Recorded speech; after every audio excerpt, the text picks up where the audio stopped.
Absolute convergence क्या होता है?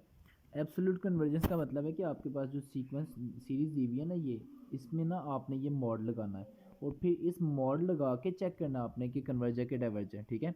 अगर मॉड लगाने के बाद कन्वर्ज आ जाता है ना, तो आपने कहना है कि एब्सोल्यूट जो वैल्यू है वो भी कन्वर्ज है। इस चीज़ को हम लोग बोलते हैं एब्सोल्यूटली कन्वर्ज, ठीक है। तो कंडीशनली कन्वर्ज और एब्सोल्यूटली कन्वर्ज में क्या फ़र्क है, सुन लो कि ये जो है ना, ये चीज़ अगर ये कन्वर्ज हो जाए तो हम लोग कहते हैं सीक्वेंस सीरीज़ जो है वो एब्सोल्युटली कन्वर्ज है। अगर ये मॉड लेके कन्वर्ज आ जाए तो सीरीज़ एब्सोल्युटली कन्वर्ज। और अगर मॉड लेते हो तो आ जाता है जी डाइवर्ज। लेकिन मॉड के बगैर दोबारा चेक करना है हमने इसको, तो आ जाता है कन्वर्ज, तो फिर कंडीशनली कन्वर्ज होगा, ठीक है जी। इसको आप अपने पेज पे लिख लो कि अगर तो ए एन का मॉड लेते हो, मॉड लेने के बाद सीरीज आ जाती है जी क्या बोला, कन्वर्ज, ठीक है। तो टोटल क्वेश्चन कन्वर्ज होगा, टोटल क्वेश्चन कन्वर्ज होगा, ख़त्म हो गया क्वेश्चन। लेकिन मॉड लेने से अगर मॉड लेने से डाइवर्ज आ जाए, ठीक है, तो फिर आपने क्वेश्चन को स्टॉप नहीं करना होता, फिर आपने सिंपल मॉड के बगैर भी चेक करना होता है क्वेश्चन को। अगर मॉड लेके डाइवर्ज आ जाए और बाद में भी डाइवर्ज आ जाए तो क्वेश्चन टोटली डाइवर्ज होता है। अगर मॉड लेके डाइवर्ज है और सिंपल लेके कन्वर्ज है तो फिर क्या होगा, कंडीशनली कन्वर्ज होगा। तो अब दोबारा से सुन लो, इसको अपने पेज पे लिख लो ताकि ये याद रहे। ये अक्सर गलती लगती है बच्चों को। क्या कह रहा हूँ मैं जी, कि आपने ना सीक्वेंस आपको जो सीरीज़ दी होगी आपने उसका मॉड लेके चेक करना है। मॉड क्यों लेना है, क्योंकि सीरीज़ में ना -1 की पावर भी शामिल हो जाएगी, तो मॉड लेना है तो -1 की पावर हो जाएगी प्लस। अगर तो मॉड लेने के बाद जो सीरीज़ है ना उसको आप चेक करते हो वो हो जाती है कन्वर्ज, तो आपने क्वेश्चन को ख़त्म कर देना है। एब्सोल्युटली कन्वर्ज है तो टोटली कन्वर्ज होगा, एब्सोल्युटली कन्वर्ज, ठीक है। लेकिन अगर मॉड लेके जो आपने चेक किया वो हो गया डाइवर्ज, तो आपने फिर क्वेश्चन को मॉड के बगैर भी चेक करना है, ठीक है। मॉड लेके डाइवर्ज आ गया, मॉड लिए बगैर भी आपने ओरिजिनल क्वेश्चन को -1 की पावर के साथ चेक करो। अगर वो भी डाइवर्ज है तो मॉड लेके भी डाइवर्ज, वैसे भी डाइवर्ज, तो क्वेश्चन टोटली डाइवर्ज हो जाएगा। लेकिन अगर मॉड लेके डाइवर्ज है लेकिन सिंपल कन्वर्ज हो गया तो फिर होगा कंडीशनली कन्वर्ज, ठीक है। तो एब्सोल्युटली अगर कन्वर्ज है तो टोटली एब्सोल्युटली कन्वर्ज, अगर मॉड लेके कन्वर्ज है वैसे डाइवर्ज है तो कंडीशनली, और अगर मॉड लेके भी डाइवर्ज है वैसे भी डाइवर्ज है तो टोटल डाइवर्ज हो जाएगा। ओके, थ्योरम पे आ जाओ जी। कहता है जी अगर ये कन्वर्ज है देन क्वेश्चन हो जाएगा टोटल कन्वर्ज, ठीक है। अब इसको सपोज कर लो जी, सपोज कर लेते हैं जी कि ये जो है ना ये कन्वर्ज है, ठीक है जी। अगर ये कन्वर्ज है, ओके जी, क्या सपोज किया हमने कि ये अगर कन्वर्ज है, एब्सोल्यूट वाला कन्वर्ज है ना, तो फिर एब्सोल्यूट सम ही कन्वर्ज होगा। मतलब ये एस एम लिखा हुआ है एब्सोल्यूट और फिर एस एन लिखा हुआ है एब्सोल्यूट, इनका डिफरेंस जो है ये चीज़ इनका मॉड होगा लेस देन एप्सिलॉन। अगर एब्सोल्यूट कन्वर्ज है तो आपने ना यहाँ पे एब्सोल्यूट एब्सोल्यूट को ही माइनस करके मॉड लेना ना। तो जिस चीज़ को कन्वर्ज चेक करना होता है हमने उसी को लिखना होता है यहाँ पे मॉड के दरमियान में माइनस लगा के, ठीक है। तो अगर एब्सोल्युटली कन्वर्ज सपोज किया तो एब्सोल्युटली सम इनको हमने रखना है इस मॉड के दरमियान में, ये लेस देन एप्सिलॉन आना चाहिए। ओके, अब इस बात को देखते हैं मज़ीद। हमने इसको सपोज कर लिया कि ये कन्वर्ज है, तो फिर कोई नेचुरल नंबर होगा कि एप्सिलॉन पॉजिटिव के लिए there exist a natural number N such that कि S M minus S M mod minus S N mod का whole mod less than epsilon for all M N greater than equals to N. अब आपने किसको बड़ा ली हुआ है, M को या एन को। एम ग्रेटर देन एन क्या दो, एम बड़ा है एन से, ठीक है जी। ये देखिए एम बड़ा है एन से, ओके। तो ये हमने कह दिया जी S M mod minus S N mod less than epsilon. अब एस एम मॉड और minus S N mod less than epsilon है, तो देखो एम एन से बड़ा ना, अगर एम बड़ा है एन से तो फिर हम जो है ना वो एस एम को ओपन करना स्टार्ट करते हैं। एस एम का क्या मतलब है, एस एम का मतलब है ए एम फिर A M minus one plus so on. अब m जो है ना वो बड़ा है तो होगा क्या कि S2 और S5 इन दोनों में से देखो ज़रा, या मैं इसको ऐसे लिखता हूँ S5 पहले और S2 बाद में, ठीक है। ऐसे लिखा हुआ है ना, ऐसे लिखा हुआ है माइनस के दरमियान में। अब ये 5s सम 5 है ये वाला, और ये सम कौन सा है 2, मतलब कि ये सम 5 का मतलब है पहली 5 टर्म्स का सम। ठीक है, तो कैसे लिखेंगे इसको, a1 plus a2 plus a3 plus a4 plus a5 ऐसे लिखेंगे ना। और ये बाद में क्या लिखा हुआ है जी, s2 का मतलब है पहली दो टर्म्स का सम, माइनस a1 माइनस a2 हो जाएगा, माइनस है ना, तो क्या ये a1 कैंसिल, a2 कैंसिल होगा, बिल्कुल होगा। बचेगी कौन सी टर्म, s3 s4 और s5।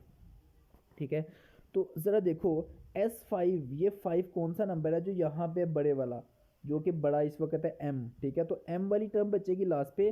और ये कौन सी टर्म है, कहाँ से स्टार्ट होगा, इस 2 प्लस 1 से, मतलब 3 से। तो n प्लस 1 से स्टार्ट होके m तक टर्म्स हमारे पास बच जाएंगी। ओके, चले जी, अब नेक्स्ट पेज पे देखते हैं क्या कुछ कैंसिल होगा। आई होप सो आपको समझ आ गई होगी। तो इसको ओपन करके ना, आपने जब ओपन करना है तो सारी की सारी टर्म्स कैंसिल होंगी, और लास्ट पे बचेगी m वाली टर्म, m a m का मॉड। और स्टार्ट कहाँ से होगा, n से नहीं, a n प्लस 1 से। ठीक है, ये सारी की सारी मॉड में ये बच जाएंगी लेस देन एप्सिलॉन। अब ना गौर से सुनना है,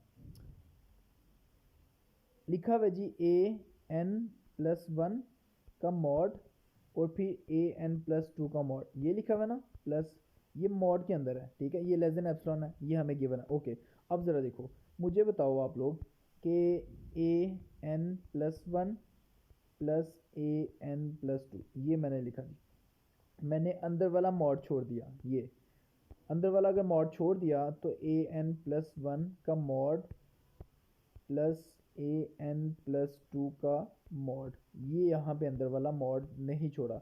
तो मुझे बताओ कि अंदर वाला मॉड छोड़ा और अंदर वाला मॉड नहीं छोड़ा हमने, कौन सी साइड बड़ी होगी। आपको पता है जो अंदर वाला मॉड है ना, ये वाली साइड हमेशा बड़ी आएगी। ठीक है, आप कोई से दो नंबर्स नेगेटिव लेके ना चेक कर लो। ठीक है, क्योंकि ये नंबर नेगेटिव तो आना नहीं, ये नंबर भी नेगेटिव नहीं आना, तो पॉजिटिव पॉजिटिव को ऐड करने से ये अंदर वाला सारा नंबर पॉजिटिव ही बनेगा ना। लेकिन अगर आप लोग क्या करते हो जी, अंदर वाला मॉड छोड़ देते हो, तो फिर वो साइड हो जाएगी छोटी। मीन्स कि अगर आप इस चीज़ को लिखते हो, ये देखो अंदर वाला मॉड छोड़ दिया, यही सारी टर्म्स लिखी हैं, यही सारी टर्म्स, लेकिन अंदर वाला मॉड छोड़ दिया, ये चीज़ जो है ये इससे होगी लेस। ओके, और ये मज़ीद लेस है किससे, एप्सिलॉन से, एप्सिलॉन से लेस है ना। तो हो क्या गया कि अंदर वाला मॉड छोड़ दिया, ये चीज़ बन गई ये सारी चीज़ लेस देन एप्सिलॉन। और इस चीज़ को अगर मैं गौर से देखूं तो क्या ये S M minus S N नहीं होगी। ठीक है, तो बन गया S M minus S N का मॉड लेस देन एप्सिलॉन। क्या आपको पता चल गया कि ये जो है S M minus S N कैसे है, S M minus S N करने ना, तो क्या यही टर्म्स नहीं बचती, हमने अभी अभी ऊपर करके देखा। ओके, तो क्या ये प्रूव हो नहीं गया कि S M minus S N का मॉड लेस देन एप्सिलॉन, तो कौन कन्वर्ज है, सिंपल एस एम कन्वर्ज होगा ये। ठीक है, ये सिंपल कन्वर्ज होगा, सिंपल का मतलब क्या है, मॉड के बगैर वाला। तो हमने क्या सपोज किया था, हमने सपोज किया था कि अगर ये मॉड वाला कन्वर्ज है तो फिर ये सिंपल वाला भी कन्वर्ज होगा, तो हो गया प्रूव। ओके, आपने यही ना टेस्ट लगाना है, अब आगे एब्सोल्यूट टेस्ट लगाना है। देखें आपके पास ए एन कौन सा, ये वाला ए एन है जी।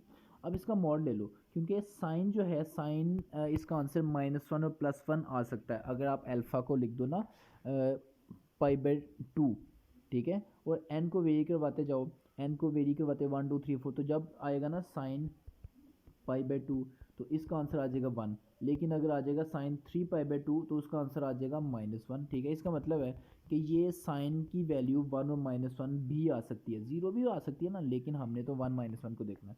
अगर हम इसका एब्सोल्यूट ले लें, ये एब्सोल्यूट लिया, तो एब्सोल्यूट से अब नेगेटिव तो नहीं आ सकती। बहरहाल हमने एब्सोल्यूट टेस्ट लगाना होता है, हमें पता है साइन का आंसर 1 से छोटा या इक्वल आ सकता है। दोनों तरफ एन स्केयर से डिवाइड किया, ये सेम चीज़ बनाने के लिए, तो राइट साइड पे बन गया समीशन 1/n²। आपने देखना है कि क्या ये कन्वर्ज है कि नहीं। अब लगाओ ज़रा यहाँ पे कौन सा टेस्ट बला, अब यहाँ पे लगाओ आप लोग, यहाँ पे लगाओ जी कौन सा टेस्ट, बेसिक कंपैरिजन टेस्ट। ठीक है, हमने मॉड वाला चेक करना है कन्वर्ज है कि नहीं, तो बेसिक कंपैरिजन टेस्ट से देखो कि क्या ये कन्वर्ज है कि डाइवर्ज है, कन्वर्ज है। पावर टेस्ट हमें बताती है जी कि ये कन्वर्ज है, और अगर ये कन्वर्ज है तो बेसिक कंपैरिजन टेस्ट से छोटा भी कन्वर्ज होगा। ओके, इसका मतलब है कि एब्सोल्यूट वाला जो है ना वो हो गया कन्वर्ज, और अगर एब्सोल्यूट वाला कन्वर्ज है तो टोटल सीरीज होगी कन्वर्ज। ओके जी, नेक्स्ट भी आप ज़रा देखो इसको। एबल्स टेस्ट क्या है जी? री ग्रुपिंग एंड रीअरेंजिंग फॉर्म है, बार्टल की बुक पे ये, ठीक है। क्या कहता है जी, अगर एक सीक्वेंस जो है ये कन्वर्ज है, मोनोटोनिक सीक्वेंस है ये, ठीक है। मोनोटोनिक का मतलब क्या होता है? इंक्रीजिंग भी और डिक्रीजिंग भी, दो केस बन गए क्वेश्चन के जी। और कहता है जी कि ये समीशन वाली जो सीरीज़ है ना ये कन्वर्ज है, देन हमने प्रूव करना है कि सीक्वेंस की इस टर्म को अगर हम लोग इस सीरीज़ की टर्म से मल्टीप्लाई कर दें तो ये जो बनेगी सीरीज़ ये भी कन्वर्ज होगी। ओके, तो अब देखो ये जो सीक्वेंस है ना ये कन्वर्ज दिया हुआ है लेकिन मोनोटोनिकली। अब मोनोटोनिक में होता है इंक्रीजिंग और डिक्रीजिंग, तो आप कह दो कि ये सीक्वेंस जो है ये फ़िलहाल डिक्रीजिंग है, और डिक्रीजिंग है तो डिक्रीजिंग का मतलब है छोटा होता जाएगा, और अगर छोटा होता जाएगा तो एक्स एन जो है वो कन्वर्ज करेगा, पता है किसको? इन्फीमम को। इन्फीमम क्या होता है? उस सीक्वेंस का सबसे छोटा नंबर। ओके, इसका मतलब हो गया कि हमने कह देना कि ये कन्वर्ज करेगा किसी एक्स को, इन्फीमम में बोलो किसी एक्स को बोलो, डेफिनेटली एक्स होगा तो इन्फीमम ही। तो हमने ना एक नई टर्म डिफाइन करनी है, यू एन कह दो। अब कैसे पता चलेगा हमने एक्स एन माइनस एक्स करना है या एक्स माइनस एक्स एन, ये हमने सोचना है। देखो तो x क्या है? x जो है ना बेसिकली है इन्फीमम, क्योंकि एक्स एन कन्वर्ज कर रहा है इसको, तो डिक्रीजिंग है तो डिक्रीजिंग में इन्फीमम को कन्वर्ज करता है, इंक्रीजिंग में सुप्रीमम को, ठीक है जी। तो x क्या होगा यहाँ पे? इन्फीमम। इन्फीमम छोटा नंबर है तो हमेशा हम बड़े में से छोटे को माइनस करते हैं, ठीक है जी। तो यहाँ पे हमने डिफाइन कर देना एक्स एन माइनस एक्स, ये यू एन बन गया। अब यू एन किसको कन्वर्ज करेगा? अगर एक्स एन कन्वर्ज करता है ना एक्स को, तो यू एन कन्वर्ज करेगा किसको बोला?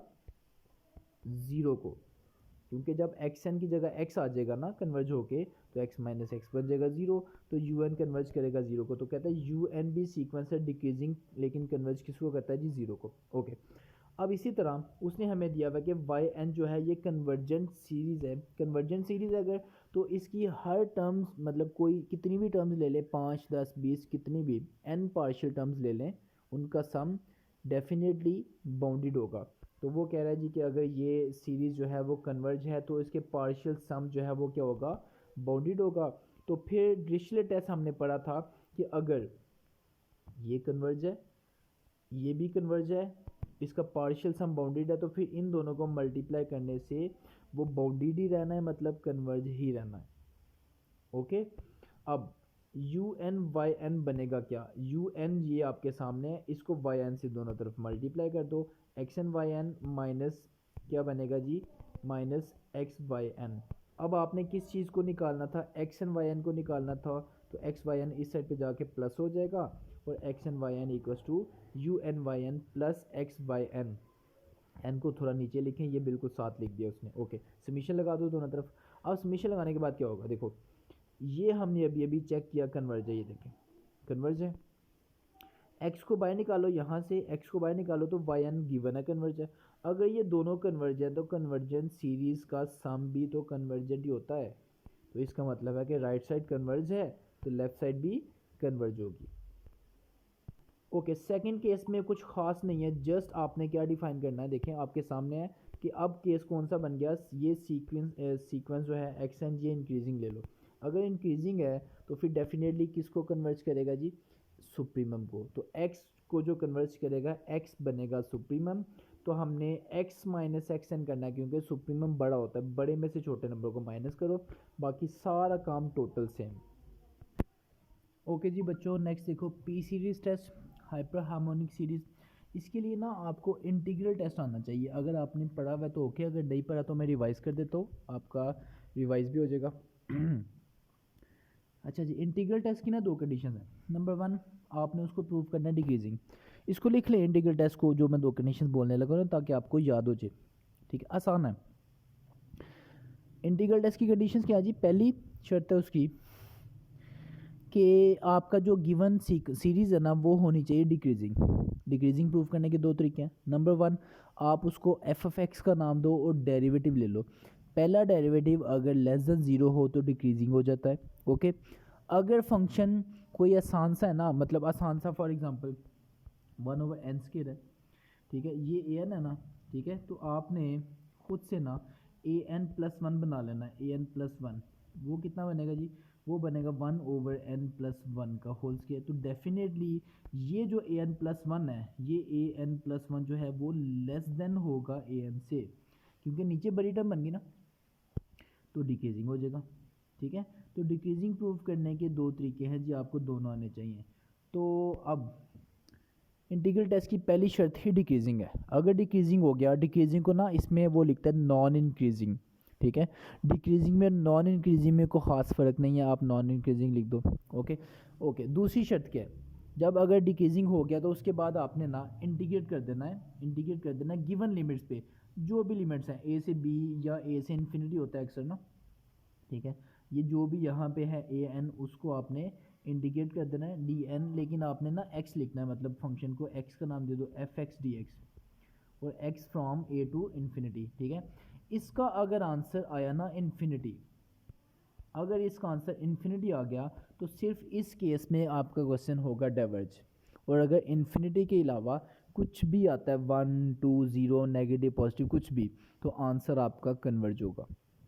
ये है जी इंटीग्रल टेस्ट की दो कंडीशंस। ओके, अब आते हैं जी इस क्वेश्चन पे वापस। अच्छा हाँ, एक बात मैं आपको बता दूं कि इंटीग्रल टेस्ट कहाँ कहाँ पे लगाते हैं। जहाँ पे जिस क्वेश्चन में आप इंटीग्रेशन कर सकते हो ना, वहाँ पे इंटीग्रल टेस्ट लगा सकते हो। आप इंटीग्रेशन कर सकते हो, मतलब देखो आपको क्वेश्चन आ जाएगा 1/n ln n, ये क्वेश्चन आ गया। तो इंटीग्रेट करने के लिए आपको पता है क्या होना ज़रूरी है, इंटीग्रेट करने के लिए ना होना ज़रूरी है नीचे ना ये इसका डेरिवेटिव 1/n मौजूद नहीं है, तो आप इंटीग्रेट कर सकते हो। ठीक है, तो ऐसे क्वेश्चंस के अंदर आप इंटीग्रल टेस्ट को अप्लाई कर सकते हो, ये डिक्रीजिंग भी हो जाएगा और इजीली जो है ना इसका इंटीग्रेशन जो है वो आपको इजीली आ जाएगी। बहरहाल हम आते हैं वापस हाइपर हार्मोनिक सीरीज़ पे। इसमें ना आपने ये हमें दिया हुआ है ए एन, ए एन हमने ये नाम रख दिया, और आप इसको प्रूव करोगे जी डिक्रीजिंग, वो इजीली हो जाएगा। डिक्रीजिंग कैसे प्रूव होगा, उसने डेरिवेटिव लिया हुआ है, ये देखें डेरिवेटिव लिया, इजीली डिक्रीजिंग हो गया, लेस देन 0 तो डिक्रीजिंग, या आप करते an+1 बनाते, वो बनना था 1/n+1 की पावर p। ठीक है, तो ये लेस देन हो गया ना, मज़ीद नीचे नंबर बढ़ गया तो लेस देन हो गया। बहरहाल आपने डिक्रीजिंग को सीखना है।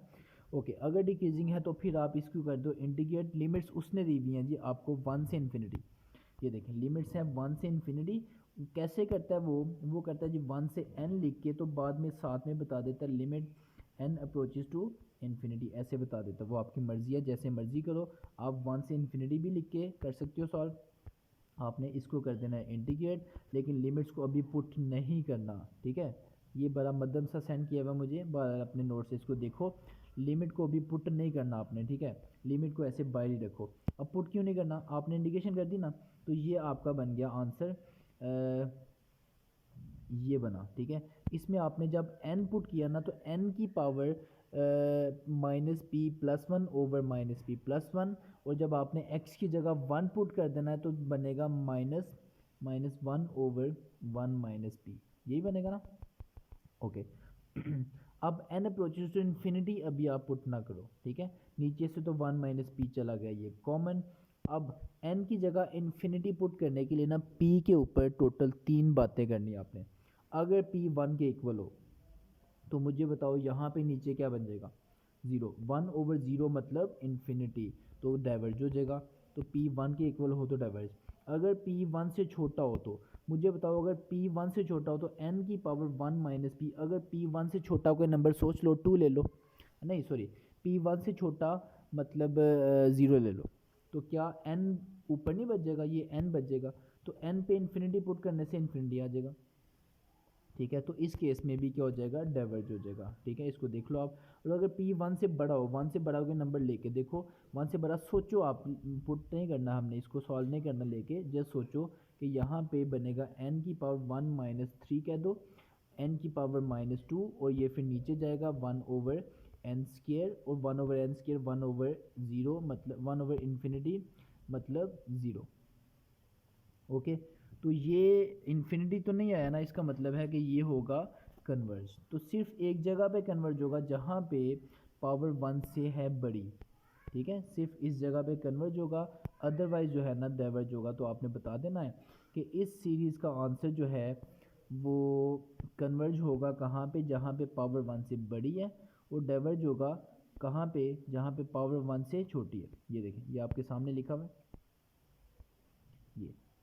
ये सीरीज़ जो है ना वो कन्वर्ज होगी पावर 1 से बड़ी पे और डाइवर्ज होगी power less than equals to 1 पे। ओके, अच्छा जी नेक्स्ट टेस्ट देखें जी। एबल्स लेमा है।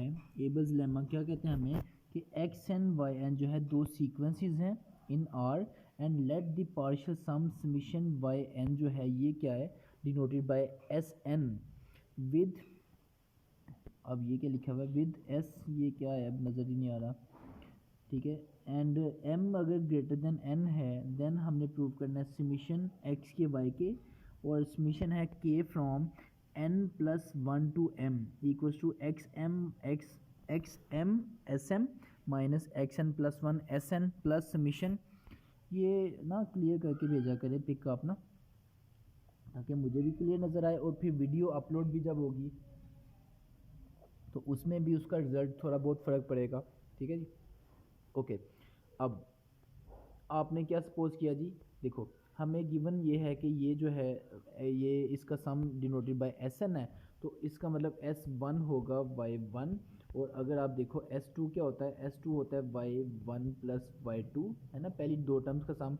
अगर मैं S two minus S one कर दूँ तो मुझे बताओ क्या बनेगा, S two minus S one, मेरे ख्याल से वाई वन कैंसिल हो, बचेगा वाई टू, ठीक है। तो हम लोगों ने करके देखा कि अगर आप दो सम्स को माइनस करते हो तो जो टर्म बचती है वो बड़े इंडेक्स वाली होती है, ऐसा है कि नहीं, ये बड़े इंडेक्स वाली टर्म बचेगी, यहाँ पे गौर से देखो, ठीक है जी। तो इसका मतलब हो गया कि हम ना अगर एक्स के माइनस वन करें, ये देखें आपके सामने एक्स के माइनस वन अगर करते हैं ना, तो बड़े इंडेक्स वाली टर्म ये देखें बचेगी वाई के, तो वाई के इक्वल्स टू एक्स के माइनस वन। दोनों तरफ क्वेश्चन के आंसर को देख के ना ये देखें, एक्स के साथ मल्टीप्लाई कर दो, एक्स के से मल्टीप्लाई किया और समीशन ले ली K from N plus one to M, left side पे ओपन नहीं करनी, राइट साइड पे आपने समीशन को किया ओपन। जब समीशन को करोगे यहाँ पे भी ओपन, यहाँ पे भी ओपन ना, तो कुछ टर्म होगी कैंसिल, ठीक है, कुछ टर्म कैंसिल करके तो आपने ये दो टर्म्स बड़े ध्यान से साइड पे रखनी है, और बाकी जहाँ जहाँ से देखिए ये दो टर्म्स कौन सी, पहली और आखिरी, एस एन वाली और एस एम वाली, ये आप एक साइड पे रहेगी। बाकियों में से आपने एस के कॉमन ले लेना है, मतलब एस कॉमन आ जाएगा सब में से नहीं, मतलब दो टर्म्स में से आ जाएगा S N plus one common, दो टर्म्स में से आ जाएगा S N plus two common. ये नज़र नहीं आ रहा, इस वजह से मैं इसको एक्सप्लेन नहीं कर पा रहा। हालांकि ये देखो एस एन प्लस नहीं, यहाँ से नहीं, कहाँ से, ये X N plus one common आ जाएगा, और ये इसी तरह ये देखा ना इन टर्म में से X N plus one S N plus one common, ठीक है जी। इसी तरह S N plus two common, S N plus three common, ठीक है। तो जो दो टर्म बचेंगी वो कौन सी होगी, पहले वाली एस एन वाली और लास्ट वाली एस एम वाली, ये दोनों पहले आपने लिख दी और बाकी सब में से कॉमन लेके उसको समीशन में क्लोज किया, तो ये आंसर बन गया। ओके जी, नेक्स्ट देखें, डिरिचलेट टेस्ट क्या कहते हैं हमें कि एक्सन जो है एक डिक्रीजिंग सीक्वेंस है। ओके, एक्सन क्या है, डिक्रीजिंग सीक्वेंस, और ये कन्वर्ज करती है ज़ीरो को। अगर डिक्रीजिंग है तो मुझे बताओ एक्स के और एक्स के प्लस वन, ये डेफिनेटली छोटी होगी, ठीक है। तो क्या मैं इसको लिख सकता हूँ एक्स के माइनस एक्स के प्लस वन जो है ये बड़ा होगा ज़ीरो से, ठीक है जी, ऐसे लिख सकते हैं हम लोग, बिल्कुल ओके। अब इसके बाद देखो कि कहते हैं जी and partial sum by N, इसका partial sum denoted by S N जो है ये क्या है, बाउंडेड है, एस एन जो है वो बाउंडेड है। तो एस एन का मॉड जो है वो लेस देन होगा एम से, less than equal to M, ऐसा होगा ओके। उसके बाद हमने प्रूव करना है कि ये जो है चीज़ ये कन्वर्ज होगी, ठीक है। तो आप पहले बताओ उसको कि ये डिक्रीजिंग सीक्वेंस जो कि ज़ीरो को कन्वर्ज करता है, उसके बाद हाँ जी, उसके बाद आप बताओ कि हम इसको ऐसे लिख सकते हैं, अगर डिक्रीजिंग है तो एक्स के और एक्स के प्लस वन जो है इसमें से ये जो है ना होगा ये ग्रेटर देन इक्वल टू, और फिर इधर लेके आओ तो माइनस हो जाएगा, ये बात लिखी हुई है, ये हो गया। उसके बाद ये आपने बताना है कि अगर इसका पार्शियल सम एस एन जो है ये बाउंडेड है तो फिर एस एन का mod less than equal to M होगा for all N belongs to N, ठीक है जी। तो अभी अभी जो हमने प्रूव किया, अभी अभी ऊपर हमने एबल लेमा प्रूव किया, उसका ये रिजल्ट हमने यूज़ कर लेना है। बिल्कुल दोनों तरफ मॉड ले लो, क्योंकि हमने प्रूव करना है कि ये जो है ना ये कन्वर्ज होगा। अगर मैं प्रूव कर दूं कि इसका एब्सोल्यूट कन्वर्ज है तो ये खुद भी क्या होगा, फिर कन्वर्ज होगा। ओके, तो दोनों तरफ मॉड ले लिया सबका। अब लेफ्ट राइट साइड पे मॉड को सेपरेट करते हैं हम लोग। मॉड को इसके साथ सेपरेट, इसके साथ सेपरेट और फिर इसके साथ भी सेपरेट। ये हो गया सेपरेट, ये हो गया और ये हो गया। अब ना आपने क्या करना है जी, इन दोनों का मॉड सेपरेट किया, एक्स एम का मॉड और एक्स एम और एस एम दोनों का मॉड सेपरेट। यहाँ पे भी मॉड सेपरेट और यहाँ पे भी आपने समीशन मॉड को अंदर लेके जाना है। तो डेफिनेटली ये ग्रेटर देन इक्वल का साइन ही रहेगा, लेस देन इक्वल का, सॉरी ये यहाँ पे समीशन को अंदर लेके जाओ यहाँ पे, और एक्स के का मॉड सेपरेट। ठीक है, मॉड को सेपरेट किया। अब ना इसकी जगह पे तो आ जाएगा एम, एस की जगह पे आ जाएगा एम, एस की जगह पे आ जाएगा एम। ओके, अब उसके बाद ये जो समीशन है ना, इस समीशन को ओपन करना है हमने, तो बचेगा क्या, समीशन को ओपन करके क्या बचेगा, देखिए समीशन हम इसको समझ लेते हैं ना, एक्स के माइनस एक्स के प्लस वन, ये लिखा हुआ है ना। हम समीशन चेक करते हैं के फ्रॉम वन से टू क्या बचता है, के फ्रॉम वन से टू। तो चेक करते हैं जी हम लोग इसको अगर वन पुट करें तो बनेगा X one minus X two, ठीक है जी, प्लस उसके बाद X two minus X three, ये बनेगा ना। ओके, तो ये एक्स टू कैंसिल हो गया, बच गया x one minus X three, ये बचेगा ना। इसका मतलब बचेगा पहले वाले इंडेक्स की टर्म, ये देखें, और उसके बाद बचेगा आखिरी जो है ना उससे एक बड़े का, बड़े वाली की टर्म। ठीक है, मतलब अगर आखिरी नंबर टू है ना तो बचेगा एक्स थ्री। इस बात को ज़रा गौर से देख के, ठीक है जी। तो इसका मतलब हो गया कि जब हम लोग समीशन को ओपन करेंगे तो सारा कुछ कैंसिल होके तो पहले वाला बचेगा एक्स एन प्लस वन, और बाद वाला जो है एम माइनस वन, उससे एक बड़े वाली टर्म बचेगी एक्स। ओके, अब आपने m को अंदर मल्टीप्लाई कर देना है, मॉड भी सेपरेट, m को मल्टीप्लाई किया आपने, ये बनेगा X N plus one M और ये माइनस एक्स एम एम। क्या ये दोनों कैंसिल होते हैं, बिल्कुल दोनों कैंसिल हो गए, ये दोनों हो गए ऐड। जब ऐड हो गए तो टू टाइम्स बन गया, और एक्स एन प्लस वन जो है वो अप्रोच करेगा किसको भला, ज़ीरो को। ये क्वेश्चन में गिवन है। ओके, अगर एक्स एन ज़ीरो को अप्रोच करता है, एक्स एन प्लस वन भी ज़ीरो के अप्रोच करेगा, तो ये राइट साइड पे बन गया ज़ीरो। ओके, तो आपने इसको बता देना है कि ये less than epsilon over two M कह दो। तो राइट साइड पे अगर ये less than epsilon over two M है ना, खुद से चूज़ किया, तो टू एम और टू एम कैंसिल, एप्सिलॉन बचेगा जस्ट। तो अगर ये एब्सोल्युटली कन्वर्ज है, ये इस साइड पे अगर ये एब्सोल्युटली कन्वर्ज है तो मुझे बताओ क्या ये खुद कन्वर्ज नहीं होगा एब्सोल्यूट कन्वर्जन टेस्ट से, बिल्कुल। ओके जी, ये प्रूव हो गया। ओके, अब ये नेक्स्ट वाला जो है ना ये आपने पहले किया है, ठीक है, ये दोबारा आ गया, जस्ट इसको हो गया, तो ये हमारा मेरे ख्याल से ये चैप्टर हो गया कंप्लीट।